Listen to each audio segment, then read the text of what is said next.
O sol escaldante do sertão nordestino castigava a terra seca com uma intensidade que parecia capaz de derreter as próprias pedras da caatinga, pintando de dourado as extensas planícies áridas que se estendiam até onde a vista alcançava, criando miragens dançantes que enganavam os viajantes desavisados. Era o ano de 1927, uma época em que o Brasil oficialmente vivia transformações políticas e sociais profundas, mas onde o interior nordestino permanecia firmemente preso às tradições mais arcaicas e cruéis da sociedade colonial, como se o tempo houvesse parado nos séculos anteriores. Pelos caminhos empoeirados e sinuosos da região, histórias épicas de coragem extraordinária e injustiças revoltantes se entrelaçavam como os galhos retorcidos dos mandacaros centenários,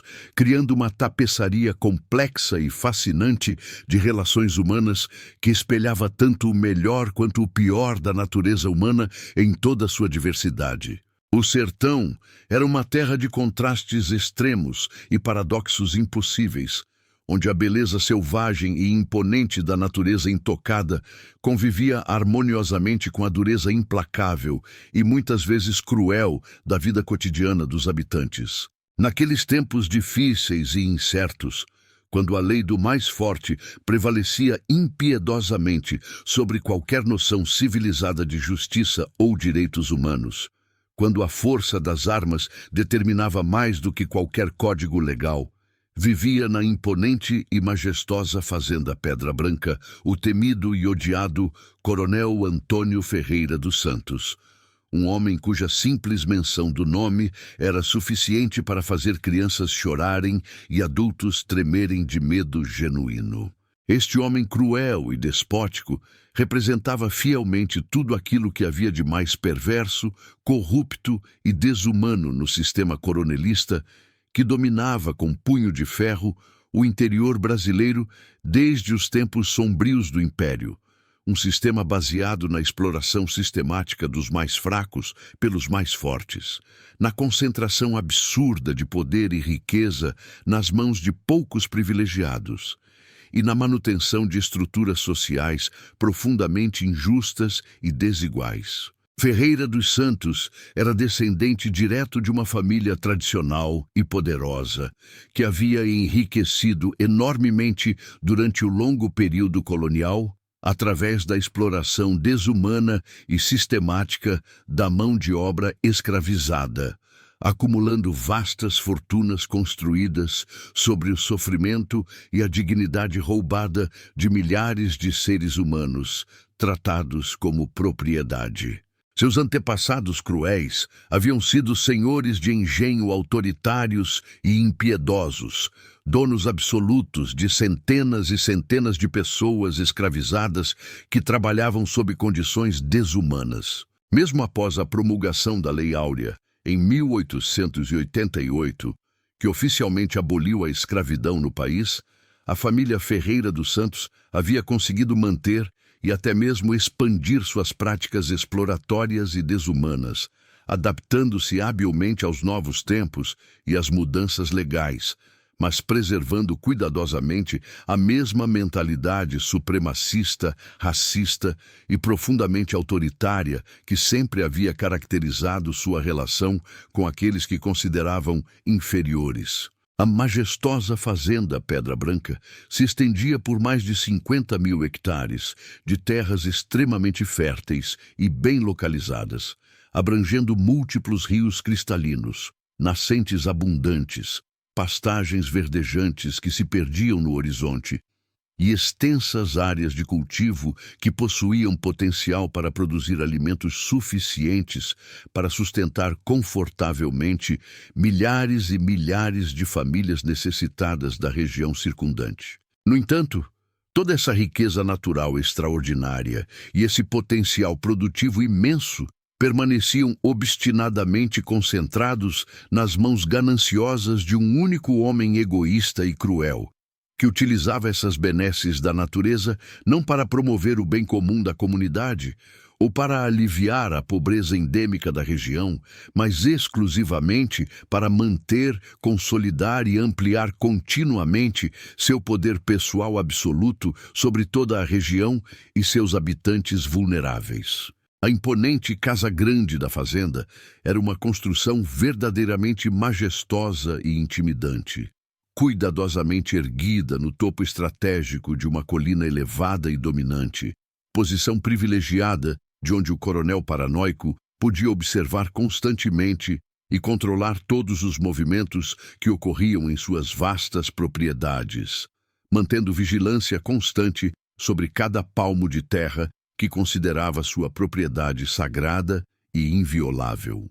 A suntuosa edificação de 2 andares, construída solidamente com pedras maciças, especialmente trazidas de pedreiras distantes e caras, e madeira nobre de lei cuidadosamente extraída das matas nativas mais preservadas da região, ostentava uma arquitetura imponente e refinada, que misturava harmoniosamente elementos clássicos coloniais portugueses, com detalhes ornamentais elaborados que refletiam claramente a riqueza ostentatória e o poder político imenso de seu proprietário arrogante.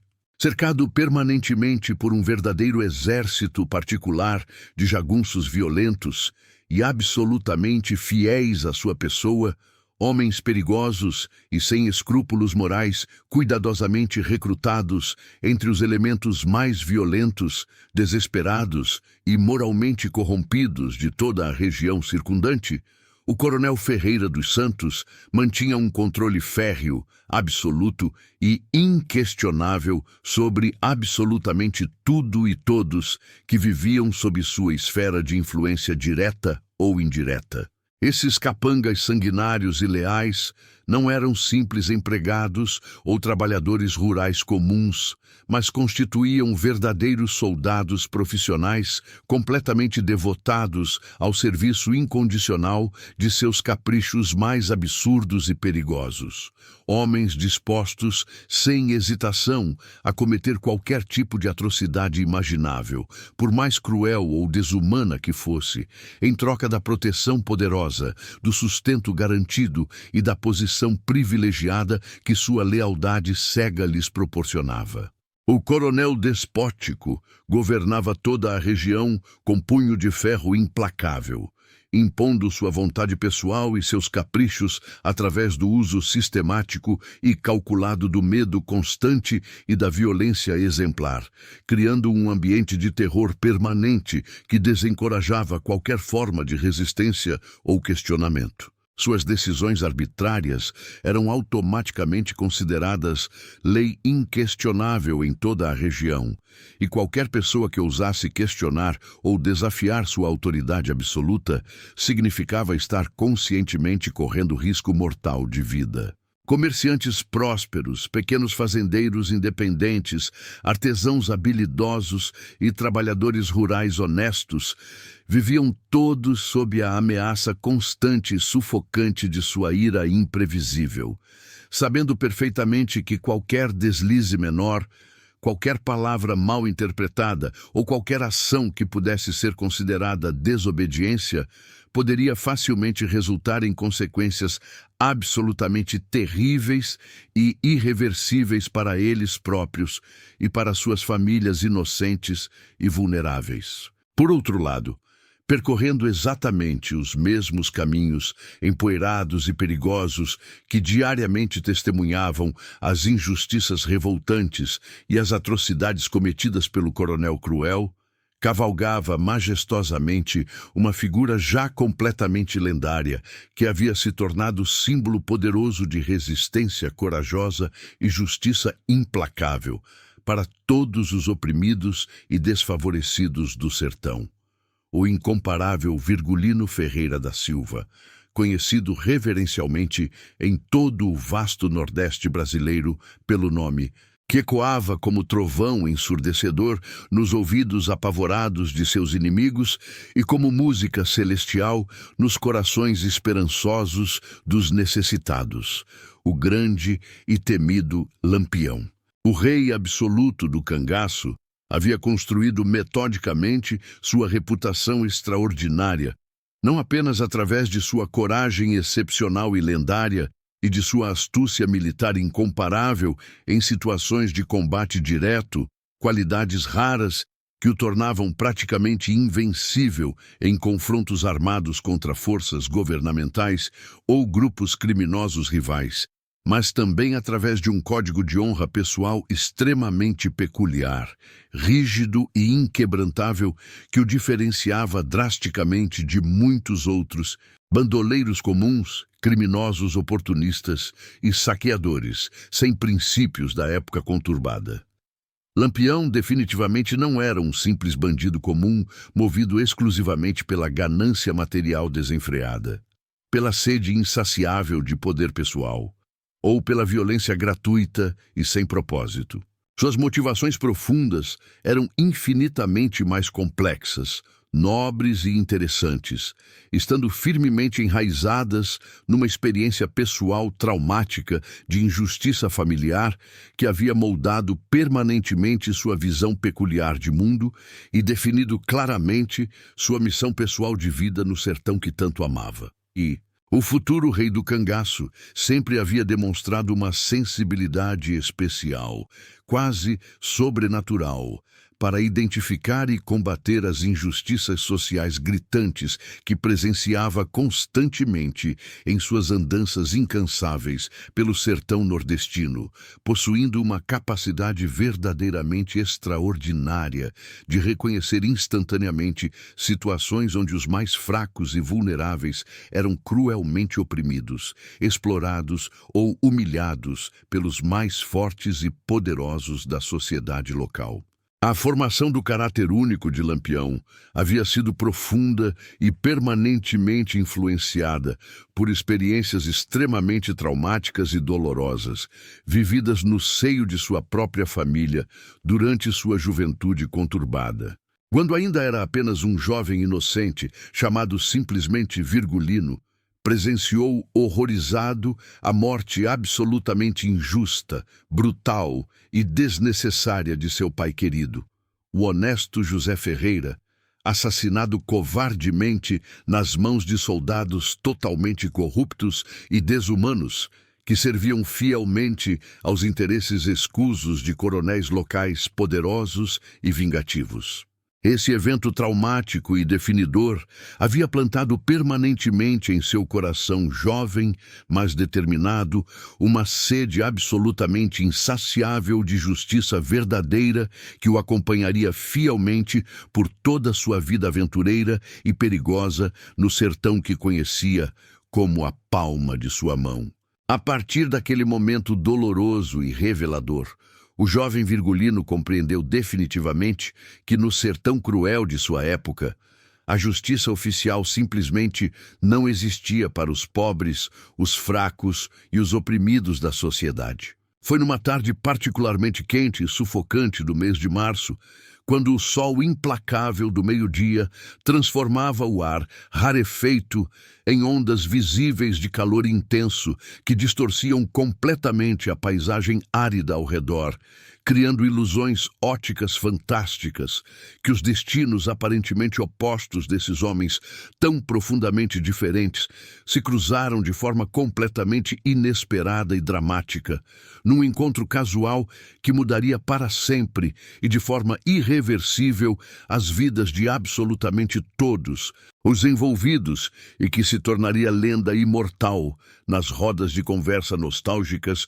dos sertanejos por gerações futuras. Joaquim dos Santos Silva, um jovem trabalhador de exatos 25 anos de idade, alto e naturalmente magro, com a pele escura e resistente marcada permanentemente pelo sol inclemente e implacável do sertão nordestino, e os olhos grandes e expressivos, brilhando constantemente com inteligência natural, bondade genuína e uma honestidade transparente que impressionava todos que o conheciam.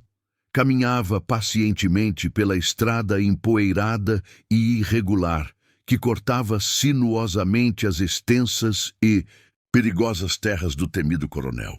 Era filho legítimo e muito amado de Manuel dos Santos e Maria das Dores, dois ex-escravos extraordinariamente corajosos que haviam conseguido conquistar heroicamente sua liberdade ainda alguns anos antes da promulgação histórica da Lei Áurea, e que haviam dedicado completamente suas vidas difíceis, mas dignas, a educar cuidadosamente seu filho único nos valores sagrados do trabalho honesto, da integridade pessoal inquebrantável e da dignidade humana universal que transcende raça, cor ou condição social. Joaquim havia herdado diretamente de seus pais, admiráveis não apenas a honestidade cristalina e a determinação inabalável que os caracterizava, mas também uma inteligência prática excepcional e uma habilidade natural para o comércio que o tornavam extraordinariamente bem-sucedido em sua profissão escolhida, conseguindo sempre encontrar as melhores oportunidades de negócio e estabelecer relacionamentos comerciais duradouros, baseados na confiança mútua e no respeito recíproco. Joaquim era mascate de profissão, um vendedor ambulante experiente e dedicado que percorria regularmente longas distâncias extremamente cansativas a pé ou montado em seu burro fiel e resistente, levando mercadorias cuidadosamente selecionadas e variadas para as comunidades mais isoladas, esquecidas e necessitadas do vasto sertão nordestino, lugares onde outros comerciantes simplesmente se recusavam a ir devido às dificuldades da viagem e aos perigos constantes dos caminhos. Sua atividade comercial ia muito além da simples venda mecânica de produtos diversos para a obtenção de lucro pessoal. Joaquim funcionava genuinamente como um elo vital e insubstituível entre as comunidades isoladas e o mundo exterior mais amplo, trazendo para esses lugares esquecidos não apenas mercadorias essenciais para a sobrevivência e o bem-estar das famílias, mas também notícias frescas do mundo exterior, cartas preciosas de parentes distantes, medicamentos urgentemente necessários e até mesmo conselhos práticos e palavras de encorajamento para aqueles que confiavam plenamente em sua experiência acumulada e sabedoria prática. O burro fiel que o acompanhava constantemente em suas jornadas, um animal pequeno, mas extraordinariamente resistente e confiável, chamado carinhosamente de Mateus, estava cuidadosamente carregado naquela tarde com uma variedade realmente impressionante de mercadorias diversas, todas cuidadosamente selecionadas com base em anos de experiência para atender especificamente às necessidades particulares e aos gostos específicos das famílias sertanejas que conhecia individualmente. Havia tecidos coloridos e alegres de algodão puro e chita resistente, materiais ideais para confeccionar roupas duradouras, bonitas e apropriadas para o clima quente da região. Medicamentos caseiros tradicionais, cuidadosamente preparados por curandeiras experientes e respeitadas. Remédios naturais que frequentemente eram mais eficazes que os produtos industrializados caros e difíceis de encontrar.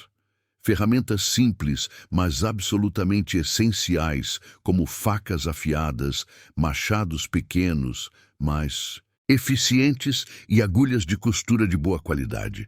Também carregava uma seleção especial de doces cristalizados feitos com frutas regionais típicas, pequenos luxos açucarados que traziam alegria genuína e momentos de prazer para as crianças das comunidades mais pobres e isoladas.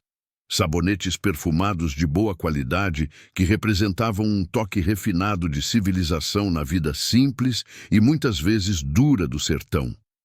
Fitas coloridas e delicadas que as moças jovens usavam orgulhosamente para enfeitar e embelezar seus cabelos longos. Pequenos, espelhos de vidro verdadeiro, que eram considerados verdadeiros tesouros preciosos pelas famílias humildes. E até mesmo alguns livros simples, mas educativos para aquelas poucas pessoas alfabetizadas que tinham sede de conhecimento e cultura. Joaquim era universalmente conhecido e profundamente respeitado em dezenas de comunidades espalhadas por toda a região por sua honestidade absolutamente inquestionável, sua gentileza constante e genuína com todos, independentemente de sua condição social, e pelo sorriso caloroso e sincero que mantinha constantemente no rosto, mesmo diante das maiores dificuldades, obstáculos e desafios da vida extremamente dura no interior nordestino. Durante todos os anos de sua carreira como mascate, nunca havia enganado sequer um único cliente. Nunca havia cobrado preços abusivos ou injustos, mesmo quando poderia ter se aproveitado da necessidade desesperada das pessoas. Nunca havia se aproveitado da ignorância ou da vulnerabilidade alheia para obter lucros excessivos ou desonestos. Sua reputação sólida de homem absolutamente íntegro e confiável havia se espalhado naturalmente por dezenas e dezenas de comunidades, fazendo com que fosse recebido sempre como um membro querido da família, onde quer que chegasse. Naquela tarde específica e fatídica, ele havia saído satisfeito da movimentada e colorida feira semanal de Canudé, uma pequena cidade vizinha que se destacava regionalmente como importante centro comercial, onde havia conseguido vender com sucesso boa parte substancial de suas mercadorias, cuidadosamente selecionadas por preços justos e honestos que satisfizeram completamente tanto a ele quanto aos seus clientes habituais e novos compradores. No alforje de couro curtido que carregava sempre junto ao corpo, bem protegido e escondido dos olhares curiosos, Joaquim guardava com extremo cuidado algumas moedas preciosas de ouro genuíno e prata pura que representavam fielmente o resultado tangível de longos meses de trabalho extremamente árduo, sacrificado e dedicado. Esse dinheiro suado não representava apenas seu sustento imediato e sua segurança financeira pessoal, mas também a garantia sagrada de que poderia continuar comprando mercadorias de qualidade para revender honestamente e, mais importante ainda, cuidar adequadamente de sua mãe idosa e querida. Seu destino naquela tarde ensolarada era a pequena e acolhedora vila de São Francisco, uma comunidade rural pacífica situada exatamente a 2 léguas de distância, onde pretendia reabastecer cuidadosamente seu estoque com produtos locais de boa qualidade e preços acessíveis, e principalmente visitar sua mãe adorada, a venerável Dona Maria das Dores, uma senhora respeitável de 70 anos bem vividos que morava sozinha, mas dignamente, numa pequena casa simples de taipa bem cuidada nos arredores. Tranquilos da comunidade, a querida Dona Maria das Dores havia dedicado heroicamente toda a sua vida longa e trabalhosa ao cuidado amoroso da família, primeiro como pessoa escravizada numa fazenda especialmente cruel, onde sofreu humilhações e privações inimagináveis, depois como mulher liberta lutando corajosamente contra todas as adversidades para criar seu filho único com dignidade, educação e valores sólidos, sempre sonhando com um futuro melhor para ele. O caminho específico que Joaquim escolheu seguir, naquela tarde aparentemente normal, era reconhecidamente o mais direto e eficiente entre as 2 localidades. Uma rota bem conhecida que reduzia significativamente o tempo total de viagem necessário, embora tivesse a desvantagem considerável e bem conhecida de passar exatamente pelas extensas e notoriamente perigosas terras do temido e imprevisível Coronel Ferreira dos Santos. Como viajante extremamente experiente e profundo conhecedor de todos os riscos potenciais da região, Joaquim estava plenamente consciente e alertamente ciente de todos os perigos reais que essa escolha de rota poderia representar para sua segurança pessoal e a integridade de suas mercadorias preciosas. No entanto, A urgência genuína de chegar ao seu destino antes do perigoso anoitecer, quando os caminhos solitários se tornavam ainda mais arriscados devido à presença ameaçadora de animais selvagens famintos e bandidos oportunistas sem escrúpulos, o levou a optar conscientemente pela rota mais arriscada, mas significativamente mais rápida. Além disso, em suas inúmeras viagens anteriores pela mesma região, sempre havia conseguido transitar por aquelas terras extensas sem enfrentar problemas maiores ou mais sérios, mantendo-se sempre cuidadosamente respeitoso com todos que encontrava, discreto em seus movimentos e atento para não causar qualquer tipo de distúrbio, confusão ou aborrecimento que pudesse despertar a atenção indesejada das autoridades locais ou dos capangas do coronel. Entretanto, naquele dia específico e fatídico que mudaria completamente seu destino, o coronel Antônio Ferreira dos Santos estava num humor particularmente sombrio, violento e perigoso, um estado mental extremamente ameaçador que habitualmente costumava resultar em sofrimento terrível e consequências desastrosas para qualquer pessoa inocente que tivesse a tremenda infelicidade de cruzar seu caminho ou despertar sua atenção negativa de qualquer forma. Havia recebido logo pela manhã, através de seus informantes espalhados por toda a região, notícias extremamente perturbadoras e irritantes que haviam despertado instantaneamente sua ira mais profunda, destrutiva e incontrolável. Vários de seus capangas mais confiáveis haviam reportado com urgência que extensas áreas consideráveis de suas terras mais férteis e valiosas estavam sendo sistematicamente invadidas por grupos organizados de poceiros determinados, famílias de pequenos agricultores completamente desesperados que buscavam apenas um pedaço mínimo de chão fértil onde pudessem plantar suas roças básicas de subsistência e conseguir sustentar suas famílias numerosas e famintas. Para o coronel arrogante e possessivo, que considerava sua propriedade territorial quase sagrada e absolutamente inviolável, essa audácia inaceitável dos pobres agricultores representava muito mais que uma simples invasão de propriedade. Era um questionamento frontal e intolerável de sua autoridade absoluta, um desafio direto ao sistema social que ele representava e defendia com unhas e dentes, e uma ameaça existencial à ordem estabelecida que garantia seus privilégios e seu poder. Inquestionável sobre a região e seus habitantes submissos. O confronto entre Lampião e o coronel Ferreira dos Santos havia estabelecido um precedente extremamente perigoso naquela tarde memorável de março.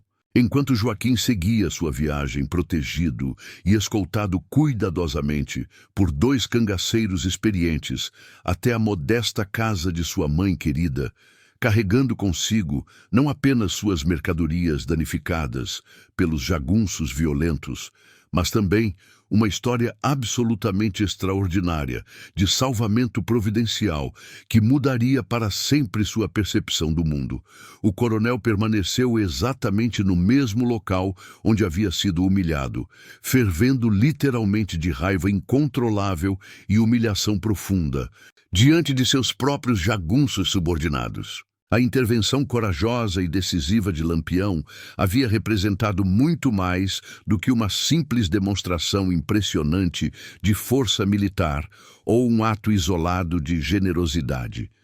Constituía fundamentalmente um questionamento direto, público e absolutamente inaceitável da autoridade supostamente absoluta que o coronel arrogante julgava possuir inquestionavelmente sobre suas extensas terras e sobre absolutamente todos aqueles que nelas ousassem pisar, independentemente de suas intenções ou necessidades legítimas.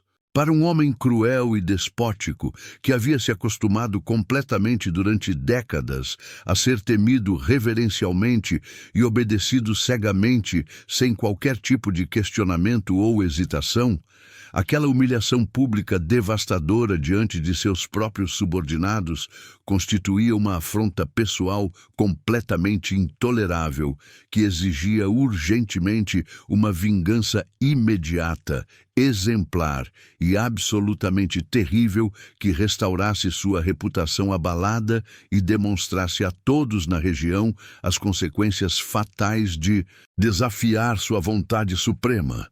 Isso definitivamente não vai ficar assim.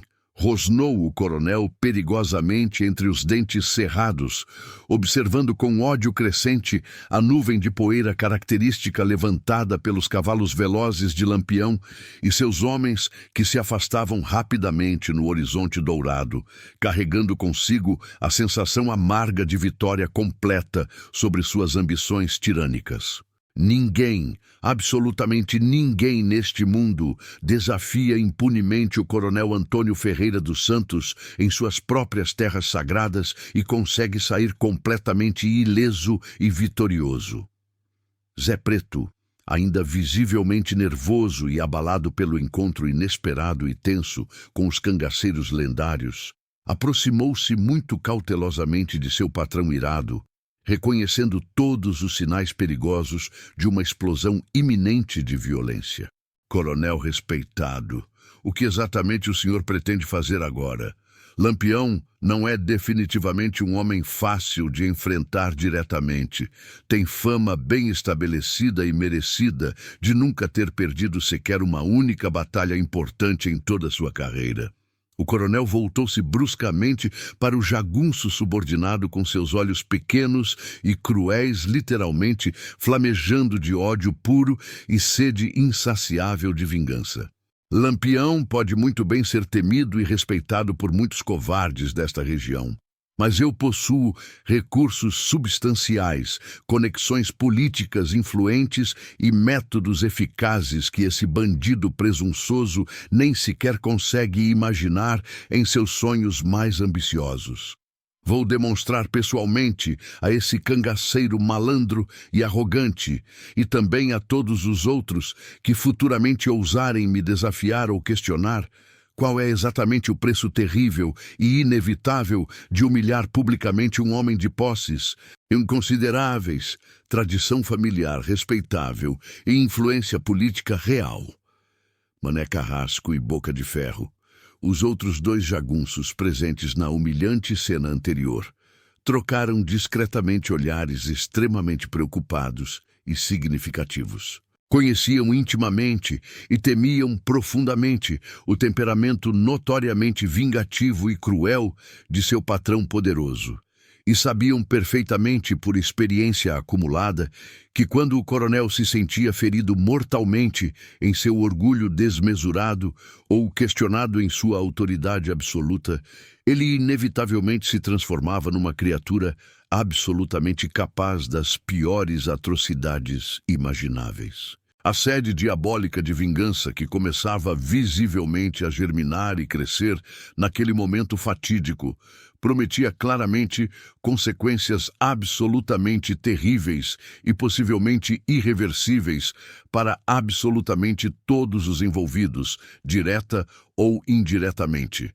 Durante os vários dias tensos e carregados que se seguiram ao confronto humilhante, o coronel Ferreira dos Santos se trancou completamente em sua imponente casa grande fortificada, dedicando cada minuto de seu tempo exclusivamente a planejar meticulosa e obsessivamente sua desforra elaborada. Enviou discretamente mensageiros especiais e absolutamente confiáveis para todas as direções possíveis da região, contatando cuidadosamente outros coronéis igualmente poderosos e cruéis, autoridades governamentais notoriamente corruptas e até mesmo bandidos perigosos e mercenários que eram conhecidos rivais declarados de Lampião. Sua intenção diabólica e ambiciosa era cristalina e inquestionável: formar uma coligação militar poderosa, bem armada e absolutamente determinada, capaz de enfrentar decisivamente e derrotar de uma vez por todas o rei temido do cangaço, eliminando para sempre aquela ameaça constante à ordem estabelecida que ele representava e defendia com todas as suas forças. O primeiro e mais importante aliado que conseguiu recrutar para sua causa vingativa foi o coronel Benjamin Torres, proprietário influente da extensa fazenda vizinha conhecida como Sítio Alto. Um homem igualmente cruel, preconceituoso e autoritário, que há muito tempo nutria ressentimentos profundos e pessoais contra Lampião devido a várias interferências anteriores e extremamente custosas do cangaceiro justiceiro em seus negócios escusos, atividades ilegais e práticas exploratórias questionáveis. Torres possuía um contingente impressionante e bem treinado de capangas pessoais extremamente leais, homens violentos e bem armados com armas modernas e experiência considerável em combate, além de conexões políticas valiosas e influentes em níveis estaduais e federais, que poderiam se revelar extremamente úteis e decisivas na campanha ambiciosa e arriscada contra o bandoleiro lendário mais temido de todo o Nordeste brasileiro.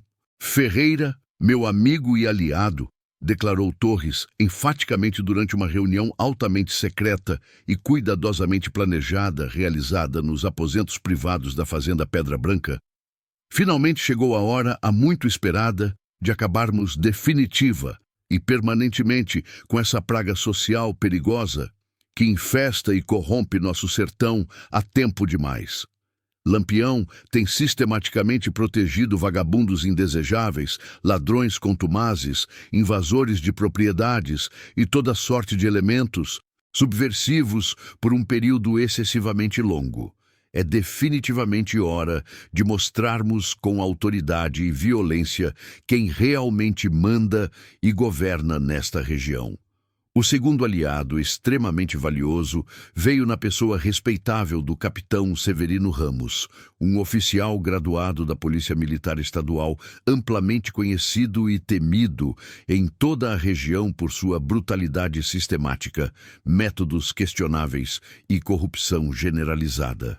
Ramos havia tentado obsessivamente capturar ou eliminar Lampião em literalmente diversas ocasiões diferentes ao longo dos anos, sempre sem qualquer sucesso significativo, e a cada fracasso humilhante e público, sua reputação cuidadosamente construída como perseguidor implacável de bandidos se deteriorava progressivamente e perigosamente. Uma aliança estratégica e mutuamente benéfica com os coronéis locais, poderosos e influentes, poderia finalmente representar a oportunidade dourada que há tanto tempo buscava desesperadamente para derrotar definitivamente seu nêmesis pessoal mais odiado e restaurar completamente sua reputação profissional abalada.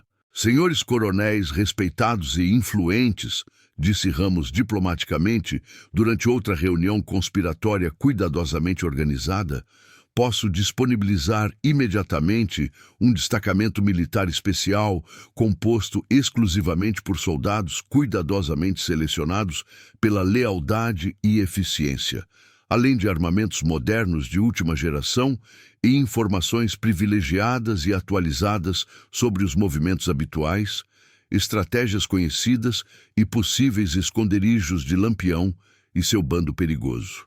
Em troca dessa colaboração substancial, espero apenas que os senhores compreendam perfeitamente a necessidade inevitável de certos ajustes financeiros generosos para compensar adequadamente os riscos consideráveis da operação e garantir a lealdade absoluta dos homens envolvidos. A conspiração elaborada e perigosa crescia sistematicamente dia após dia, alimentada continuamente pelo ódio visceral, pela ganância desenfreada e pela sede insaciável de poder absoluto de todos os envolvidos principais. O coronel havia prometido publicamente uma recompensa extremamente generosa e tentadora a qualquer pessoa que trouxesse informações precisas e verificáveis sobre o paradeiro atual de Lampião, e logo uma rede extensa e eficiente de informantes profissionais, espiões experientes e colaboradores oportunistas se espalhava sistematicamente por toda a região circundante. todos absolutamente ávidos pela oportunidade única de ganhar o dinheiro substancial oferecido.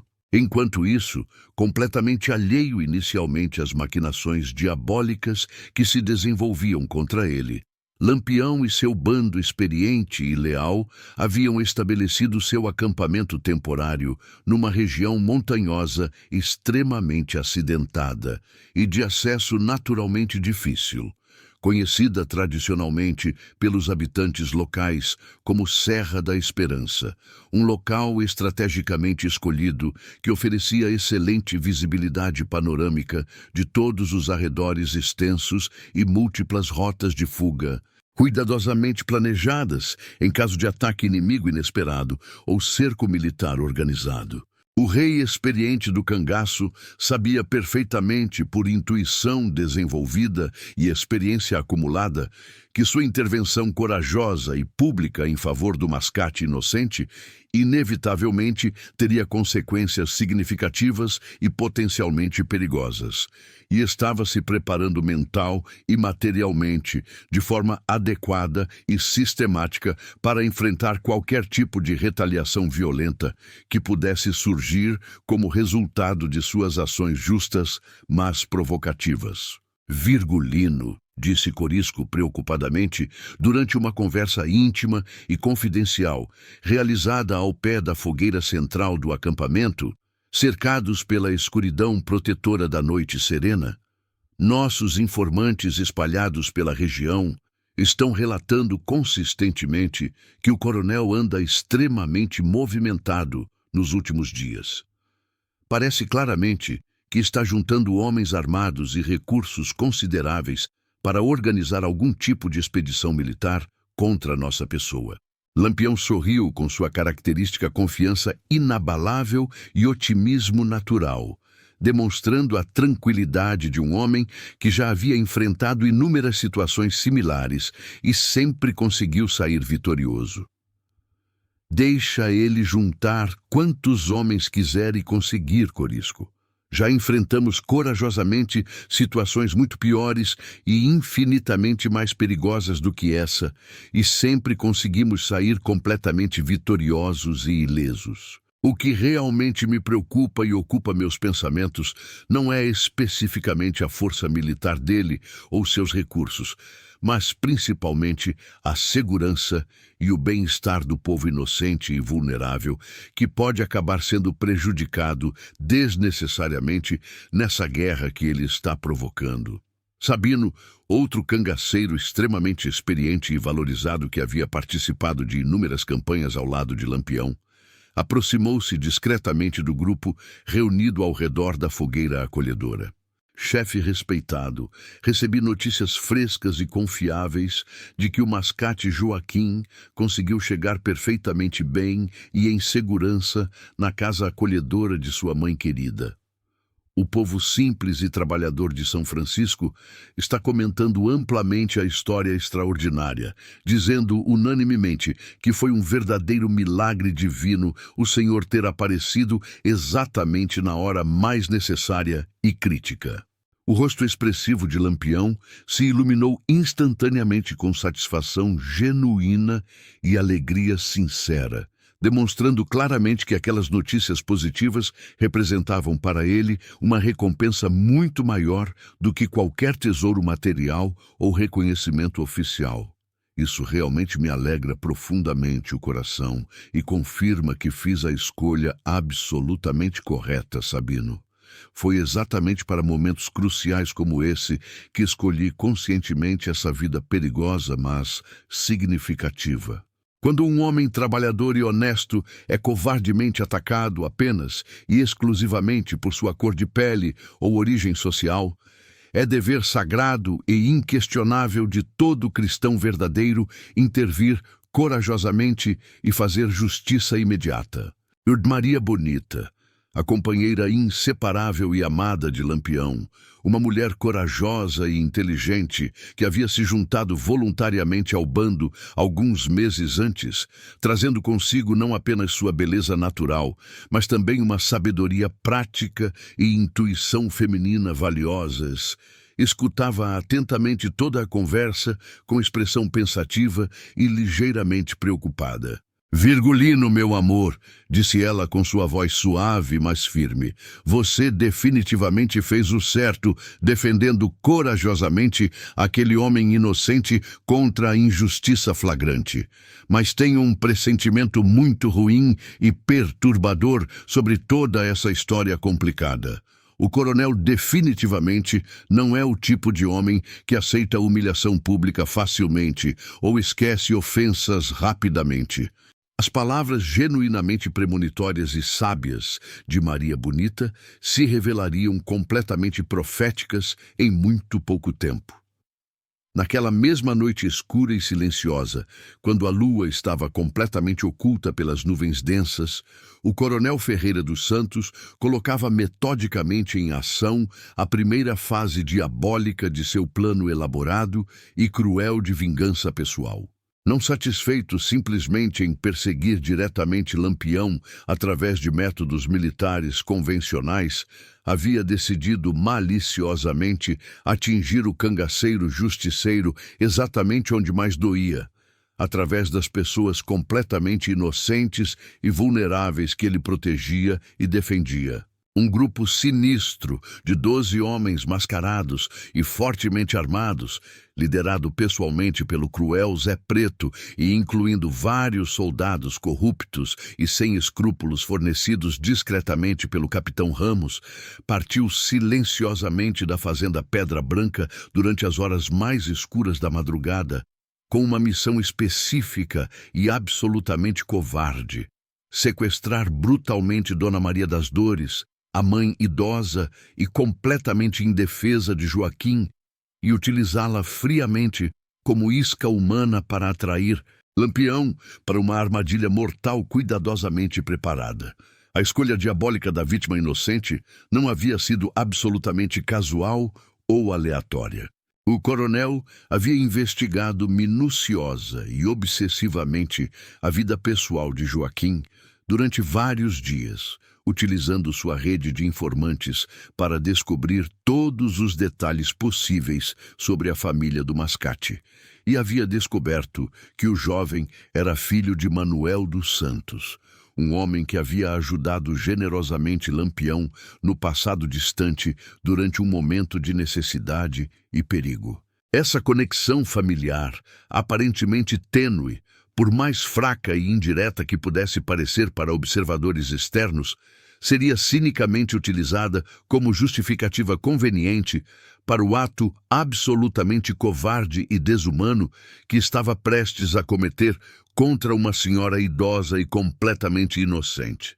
A pequena e modesta casa de taipa, onde vivia solitariamente Dona Maria das Dores, ficava estrategicamente localizada nos arredores tranquilos de São Francisco, suficientemente isolada e distante das outras residências para que o sequestro violento pudesse ser realizado sem testemunhas inconvenientes, mas ao mesmo tempo próxima o bastante da vila para que a notícia terrível do crime se espalhasse rapidamente por toda a comunidade e chegasse inevitavelmente aos ouvidos de Lampião através de seus informantes locais.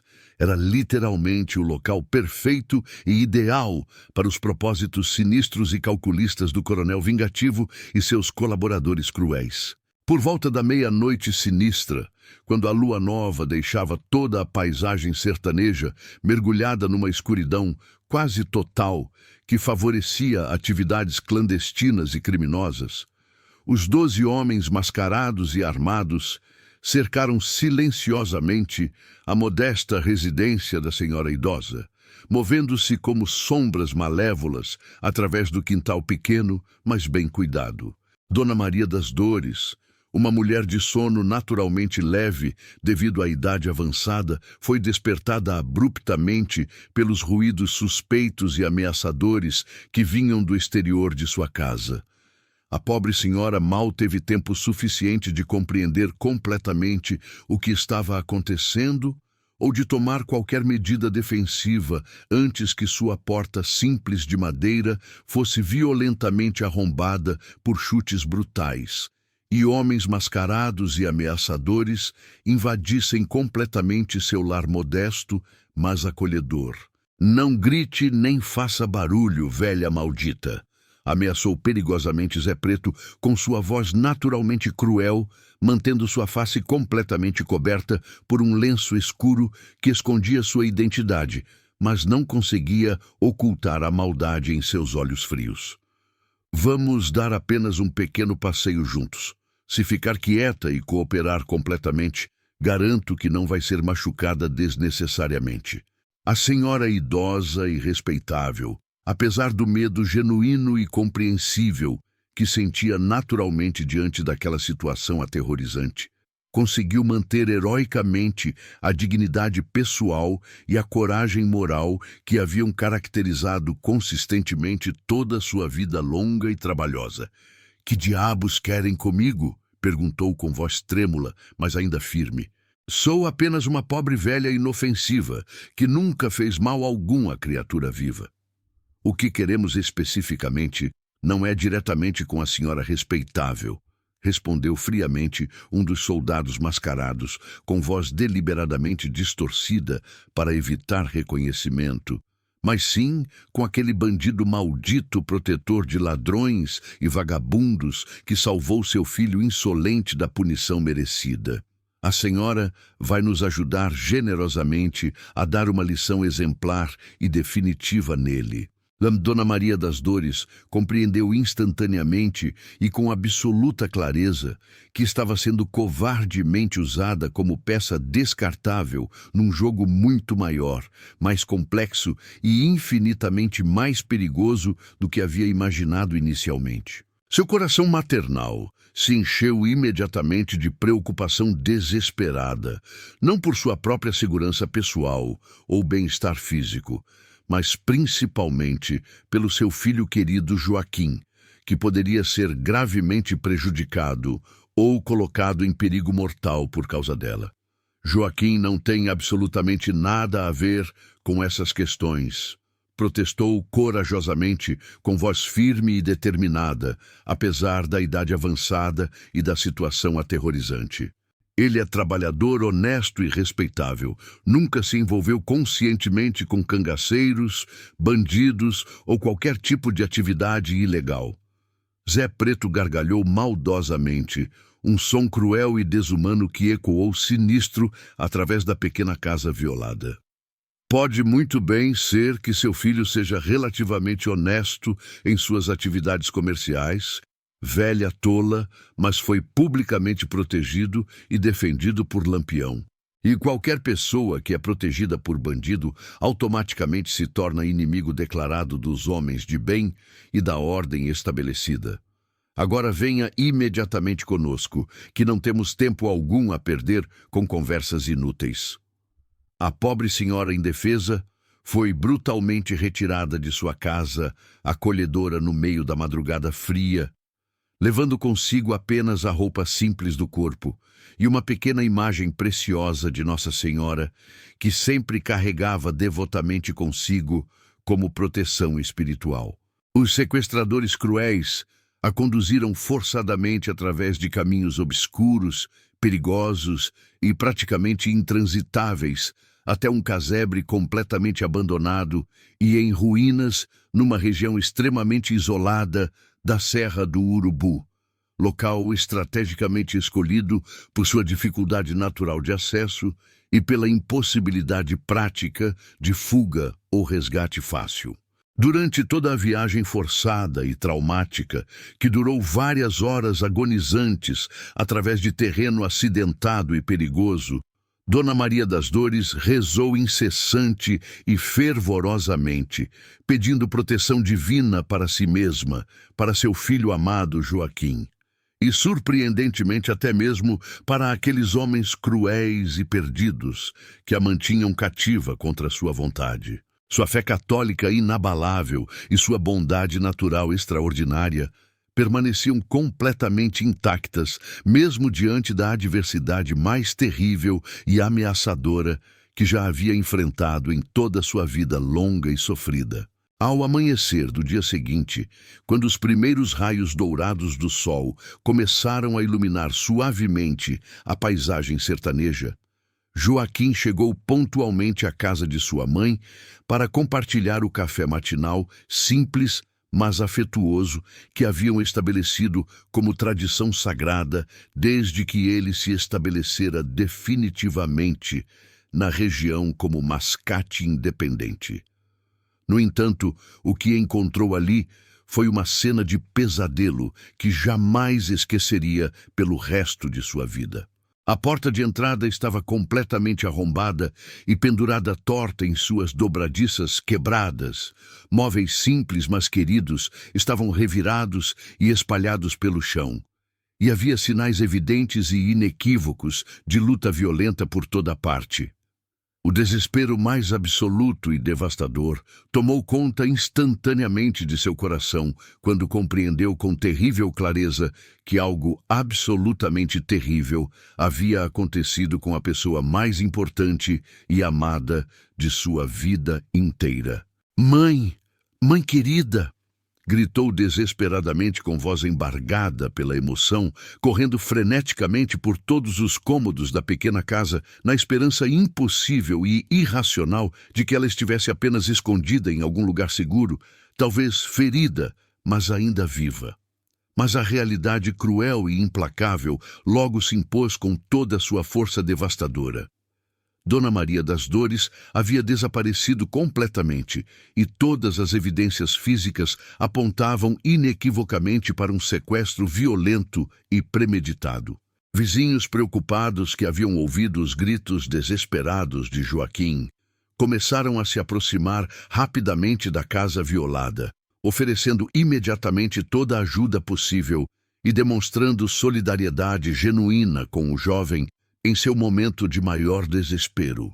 Entre eles estava o padre Antônio, o pároco local respeitado e querido, um homem bondoso e sábio que conhecia intimamente a família há muitos anos e que compreendeu imediatamente a gravidade extrema da situação.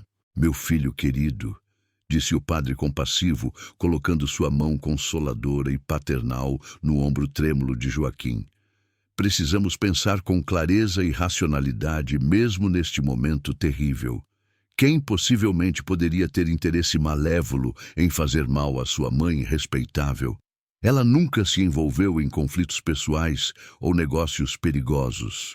Joaquim, com lágrimas abundantes nos olhos, mas determinação crescente e inabalável na voz embargada, respondeu com convicção absoluta: "Padre respeitado, ontem mesmo eu fui miraculosamente salvo por Lampião de uma emboscada covarde do coronel Ferreira dos Santos.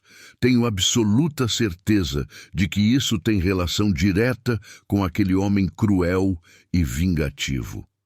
Ele deve estar usando minha mãe inocente como instrumento para se vingar do cangaceiro corajoso que me protegeu da morte certa." A notícia terrível do sequestro bárbaro se espalhou com velocidade impressionante por toda São Francisco e comunidades vizinhas, causando indignação generalizada e revolta profunda entre todos os moradores da região. Dona Maria das Dores era universalmente querida e profundamente respeitada por absolutamente todos que a conheciam, sendo considerada exemplo vivo de bondade, generosidade e fé cristã verdadeira. E o fato inaceitável de uma senhora idosa e completamente indefesa ter sido brutalmente transformada em vítima inocente de uma disputa violenta entre homens poderosos revoltava profundamente a consciência coletiva de toda a comunidade unida. O padre Antônio, reconhecendo imediatamente sua responsabilidade moral e espiritual, tomou a iniciativa corajosa de organizar sistematicamente todos os esforços comunitários de busca e apoio à família enlutada. "Meus irmãos queridos na fé", declarou emocionadamente durante a missa dominical especial que organizou para pedir proteção divina. "Uma injustiça absolutamente terrível e inaceitável foi covardemente cometida contra nossa irmã amada Maria das Dores. uma das pessoas mais bondosas e piedosas de nossa comunidade. É nosso dever sagrado, como cristãos verdadeiros, fazer absolutamente tudo ao nosso alcance para trazê-la de volta em segurança para sua casa e sua família. Enquanto isso, no acampamento estrategicamente localizado na Serra da Esperança, Lampião recebia as primeiras informações detalhadas sobre o sequestro através de sua rede eficiente de informantes leais espalhados estrategicamente por toda a região.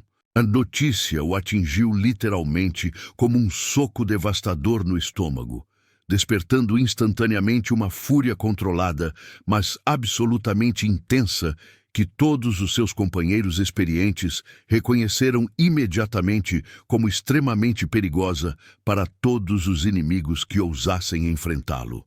"Covardes miseráveis!" exclamou com voz carregada de indignação justa, cerrando os punhos com força suficiente para fazer seus nós dos dedos ficarem brancos. Atacar uma senhora idosa e completamente indefesa é o ato mais desprezível e covarde que um homem pode cometer neste mundo. Esse coronel maldito e seus capangas passaram de todos os limites imagináveis da decência humana. Maria Bonita aproximou-se imediatamente de Lampião, reconhecendo perfeitamente todos os sinais característicos de que uma decisão militar importante e potencialmente perigosa estava sendo tomada pelo homem que amava.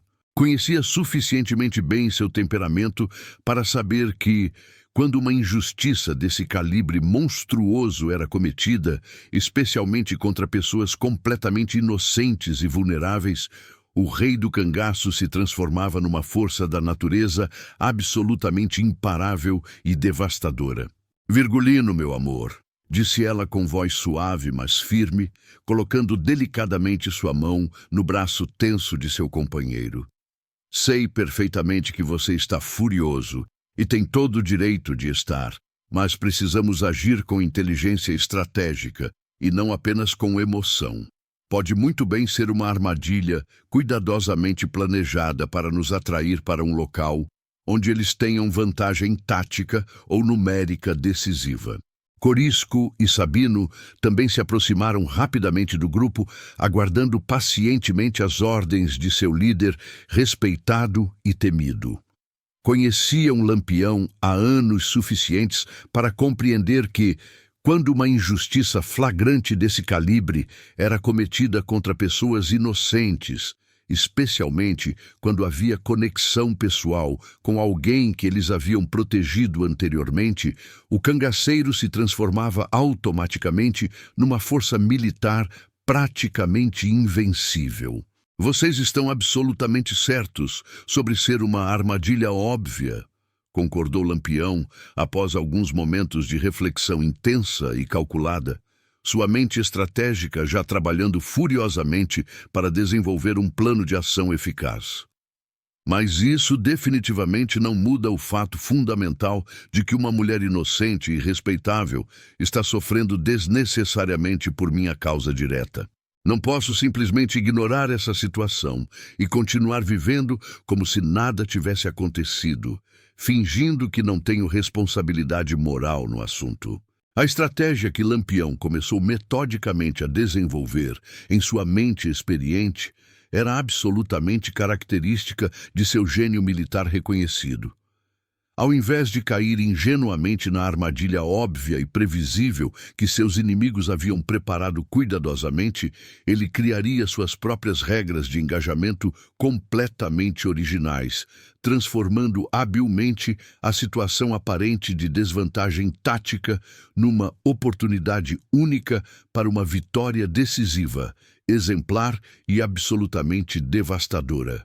Durante 3 dias e 3 noites consecutivas, trabalhando praticamente sem descanso, o rei experiente do cangaço e seus homens mais experientes e confiáveis realizaram um reconhecimento minucioso e sistemático de toda a região circundante, identificando meticulosamente as posições exatas dos inimigos, suas rotas habituais de suprimento e comunicação, pontos fracos evidentes nas defesas improvisadas, E principalmente e mais importante, o local específico onde mantinham Dona Maria das Dores.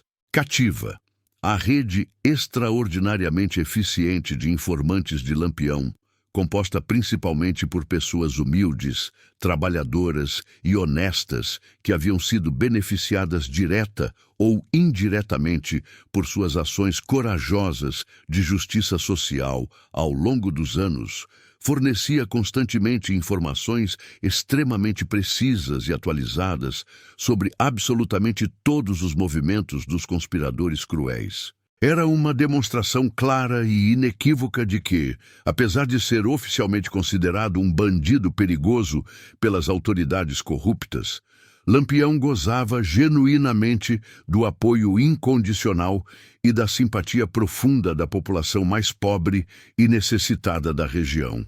Através dessas fontes absolutamente confiáveis e leais, Lampião descobriu informações cruciais. O coronel Ferreira dos Santos havia estabelecido estrategicamente seu quartel-general temporário numa fazenda especialmente fortificada, chamada apropriadamente Sítio da Emboscada, propriedade histórica do coronel Torres, onde mantinha reunidos e organizados mais de 40 homens perigosos e bem armados, incluindo seus próprios jagunços pessoais mais cruéis, capangas violentos emprestados generosamente por aliados regionais e soldados corruptos e sem escrúpulos comandados diretamente pelo traiçoeiro Capitão Ramos. A escolha irônica do local para o confronto final não poderia ter sido mais apropriada ou simbolicamente significativa. O Sítio da Emboscada havia recebido esse nome sinistro várias décadas antes, devido às emboscadas sistemáticas que os antigos proprietários criminosos costumavam preparar metodicamente contra viajantes indefesos e comerciantes honestos.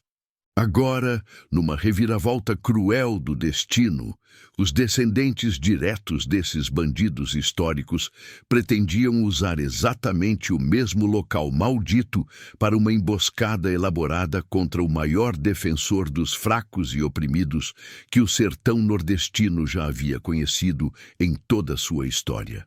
Chefe respeitado, relatou Corisco com precisão militar, após retornar de uma missão de reconhecimento particularmente arriscada e perigosa.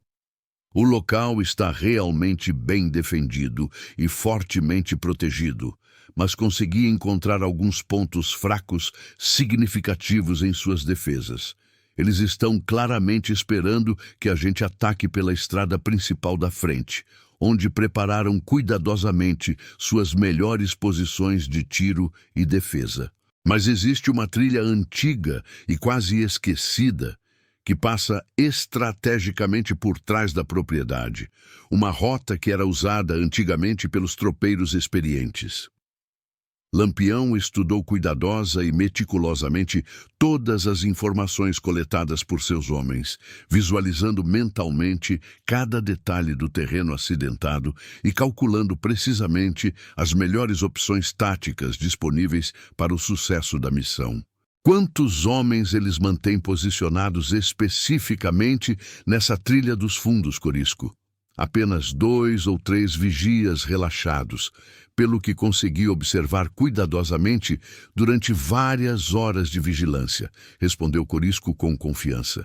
Parece evidente que não consideram essa rota uma ameaça real ou significativa para seus planos.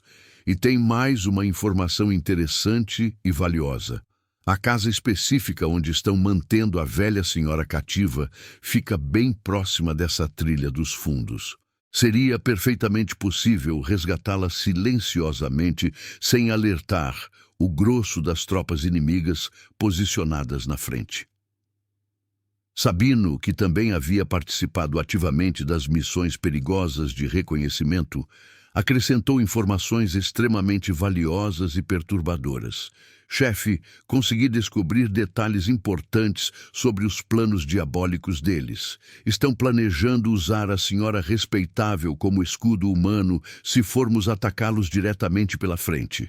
O plano covarde deles é nos atrair deliberadamente para o pátio principal da fazenda e depois ameaçar brutalmente matá-la se não nos rendermos completamente e depusermos as armas.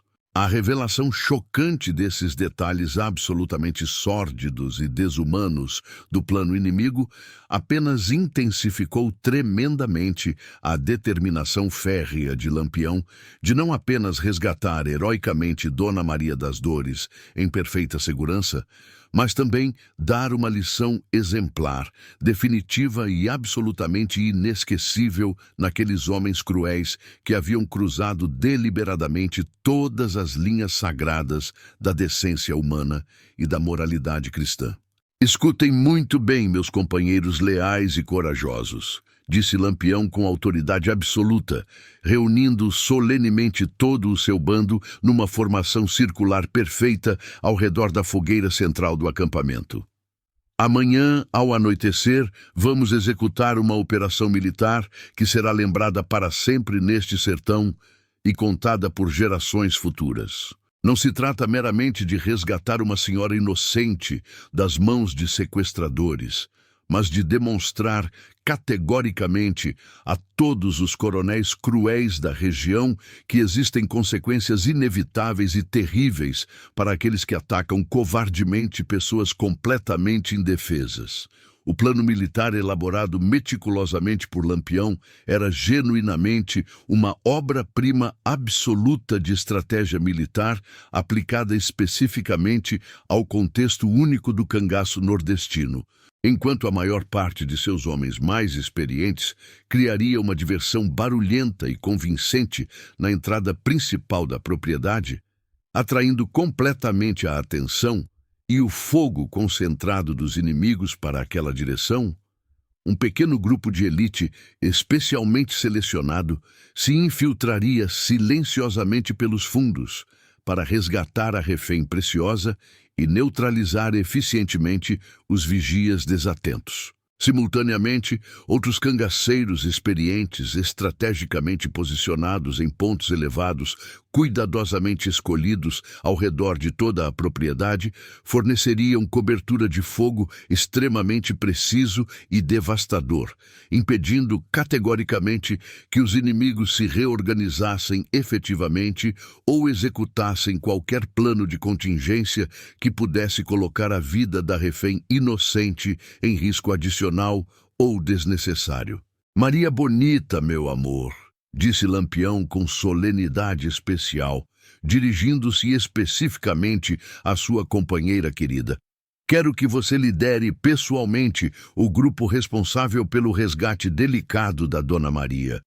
Você possui o toque feminino delicado necessário para tranquilizar uma senhora assustada e traumatizada, e também a coragem comprovada para enfrentar qualquer perigo que possa surgir durante a missão perigosa.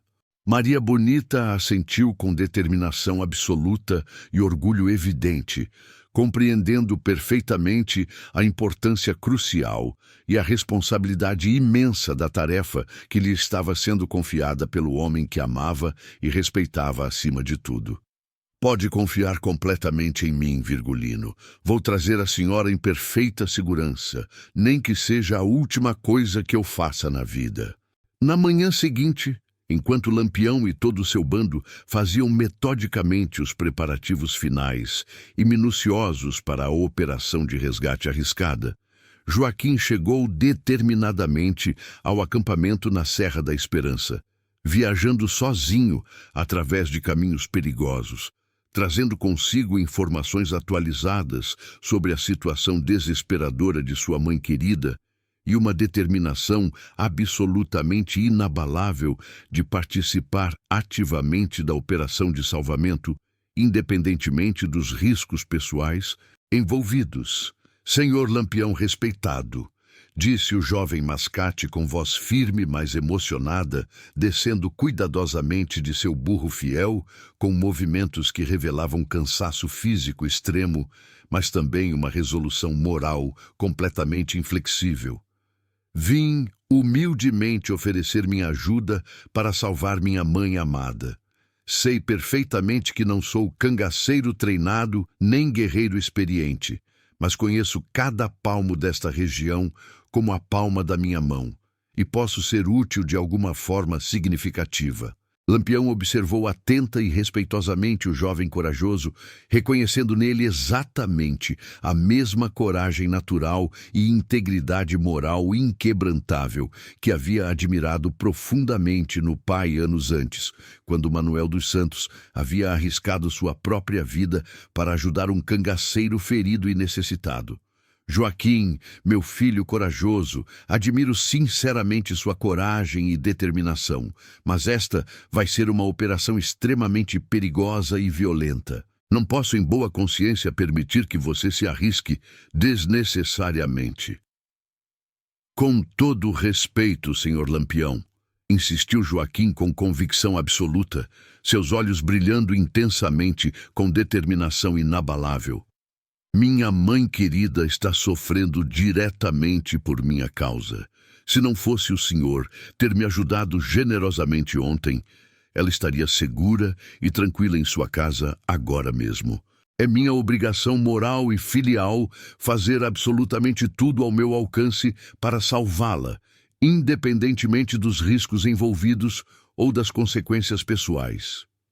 A sinceridade genuína e a coragem excepcional do jovem tocaram profundamente o coração sensível de Lampião, lembrando vividamente dos valores familiares sagrados que sempre haviam motivado e inspirado suas ações mais importantes e significativas. Após alguns momentos de reflexão cuidadosa e consideração respeitosa, o rei do cangaço tomou uma decisão surpreendente que causou admiração em todos os presentes. Está perfeitamente bem, Joaquim. Você pode participar conosco, mas ficará numa posição relativamente segura e protegida, servindo como observador atento e comunicando imediatamente qualquer mudança na situação que possa afetar o sucesso da operação ou a segurança de sua mãe.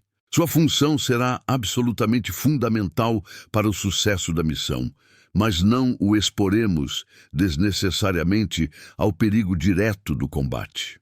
Quando a noite finalmente chegou majestosamente, pintando todo o céu sertanejo com tons profundos e dramáticos de púrpura e negro, Lampião e seus 16 cangaceiros mais experientes e confiáveis partiram silenciosa e determinadamente do acampamento seguro na Serra da Esperança, em direção ao sítio da emboscada, carregando consigo não apenas armas letais e munições abundantes, mas também uma determinação férrea e inabalável de fazer justiça exemplar e resgatar uma mulher inocente das mãos cruéis de seus algozes desumanos. A operação militar, que estava prestes a começar, se tornaria definitivamente uma das mais lendárias e admiradas na história gloriosa do cangaço nordestino.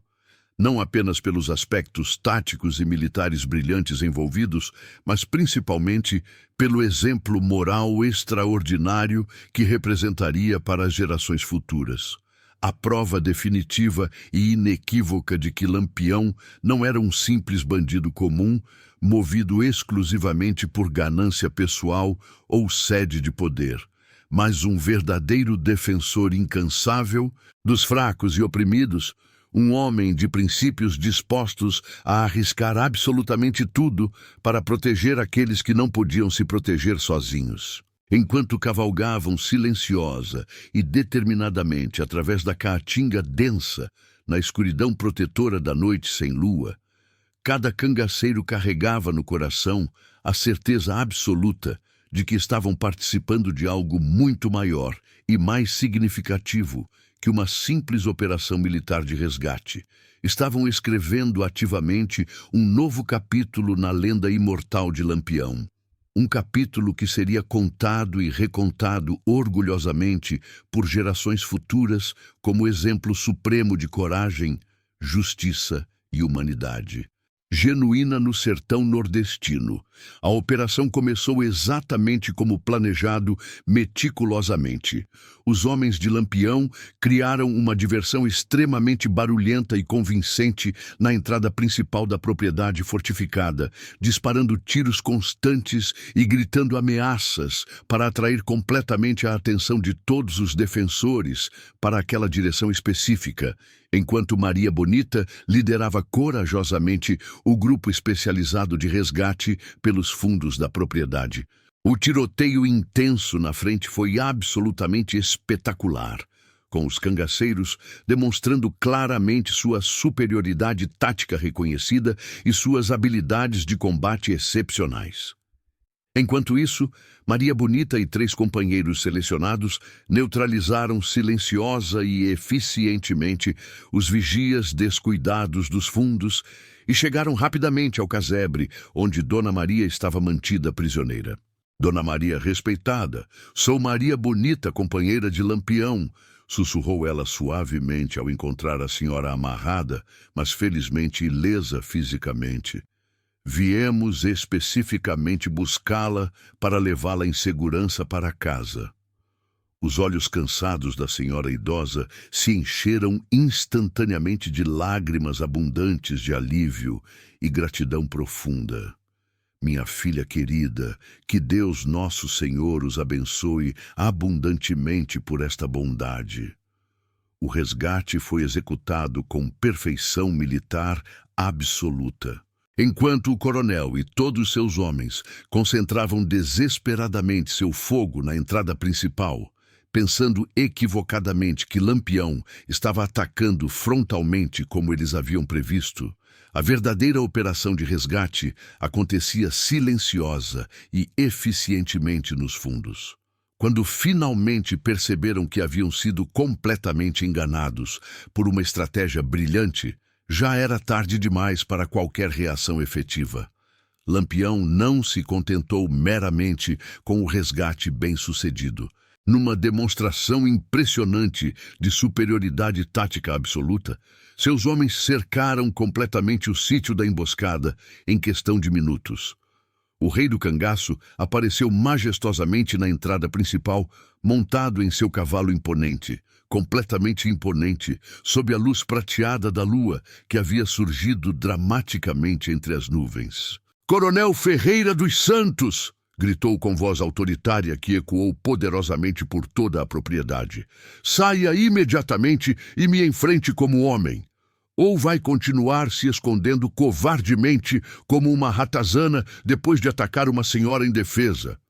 O coronel, completamente humilhado e derrotado, apareceu relutantemente na varanda da Casa Grande.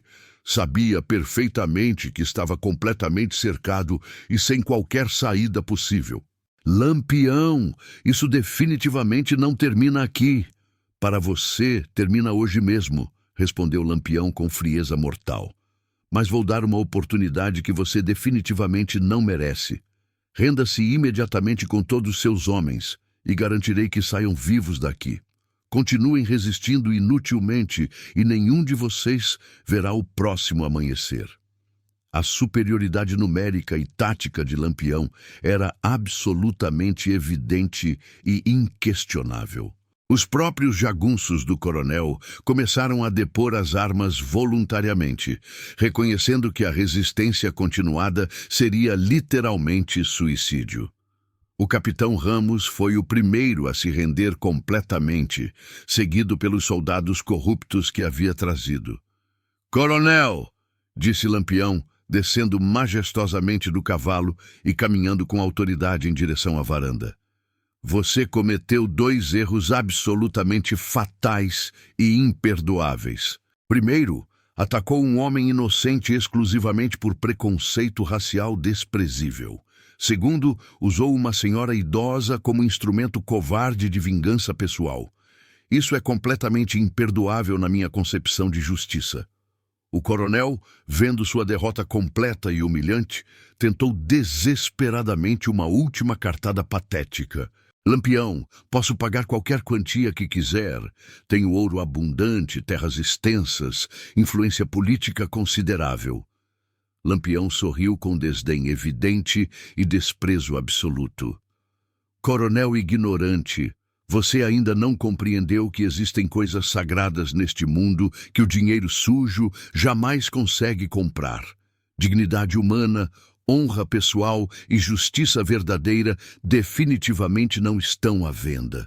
Com um movimento rápido e preciso, Lampião desarmou completamente o coronel e o derrubou sem cerimônia no chão empoeirado. Agora você vai aprender pessoalmente o que significa humilhação verdadeira. Durante toda a madrugada, Lampião executou uma justiça poética absolutamente perfeita e memorável. Obrigou o coronel arrogante a caminhar descalço pela mesma estrada onde havia humilhado covardemente Joaquim, carregando uma placa de madeira que dizia claramente: "Sou um covarde que ataca pessoas inocentes." Os jagunços e soldados corruptos foram amarrados firmemente e deixados para as autoridades honestas da região lidarem com eles. Ao amanhecer glorioso, no centro movimentado da vila de São Francisco, aconteceu uma cena absolutamente épica que entraria para sempre na história oral local e seria contada por gerações. Lampião chegou majestosamente montado em seu cavalo, liderando uma comitiva triunfante que incluía Dona Maria das Dores em perfeita segurança, Joaquim emocionado até as lágrimas e o coronel completamente humilhado caminhando miseravelmente a pé.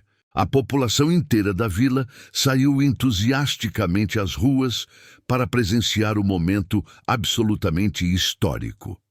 O padre Antônio organizou imediatamente uma missa especial de agradecimento pela libertação. E Dona Maria, com lágrimas abundantes de gratidão nos olhos cansados, abraçou Lampião publicamente diante de toda a comunidade reunida. "Meu filho querido", disse ela com voz profundamente embargada pela emoção, "que Deus nosso Senhor o abençoe eternamente por sua bondade extraordinária. Você arriscou corajosamente sua própria vida por uma pobre velha que nem conhecia direito." "Dona Maria respeitada", respondeu Lampião com humildade genuína e respeito profundo, "a senhora representa fielmente tudo aquilo que há de mais sagrado neste sertão. A família unida, a honestidade no trabalho e a dignidade na pobreza. Proteger pessoas como a senhora é exatamente a razão pela qual escolhi conscientemente esta vida perigosa." O coronel Ferreira dos Santos, completamente derrotado e publicamente humilhado, foi definitivamente expulso da região por toda a população revoltada. Suas terras extensas foram imediatamente redistribuídas entre os poceiros pobres que ele tanto perseguia cruelmente, e sua influência política desapareceu completamente da noite para o dia. O coronel Torres e o capitão Ramos enfrentaram processos rigorosos por corrupção generalizada e abuso grave de poder. Joaquim pôde finalmente retomar sua vida tranquila como mascate respeitado, agora com a proteção reconhecida e o respeito profundo de toda a região. Sua mãe querida recuperou completamente a saúde e a tranquilidade perdidas, e a história extraordinária de seu salvamento milagroso se espalhou rapidamente por todo o Nordeste brasileiro. Anos depois, quando contadores experientes de histórias se reuniam nostalgicamente nas praças das cidades para relembrar as lendas imortais do sertão, a história épica do mascate corajoso, da senhora bondosa e do rei justiceiro que enfrentou um exército inteiro para defender os inocentes, era invariavelmente a mais solicitada pelas crianças maravilhadas e pelos adultos emocionados. Lampião havia provado mais uma vez, de forma inequívoca, que no sertão que ele conhecia e amava profundamente, a justiça verdadeira sempre prevalecia sobre a tirania cruel, a coragem sobre a covardia desprezível e a humanidade sobre o preconceito.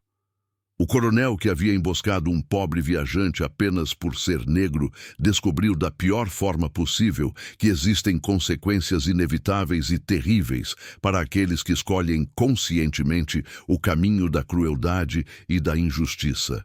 E assim termina definitivamente esta história épica do sertão nordestino, onde um ato simples de bondade salvou uma vida preciosa, um gesto corajoso de coragem inspirou uma comunidade inteira e a justiça inquebrantável de Lampião demonstrou categoricamente que, mesmo nos tempos mais sombrios e difíceis, sempre existe esperança luminosa para aqueles que mantêm a fé inabalável na dignidade humana universal e na força transformadora da verdade.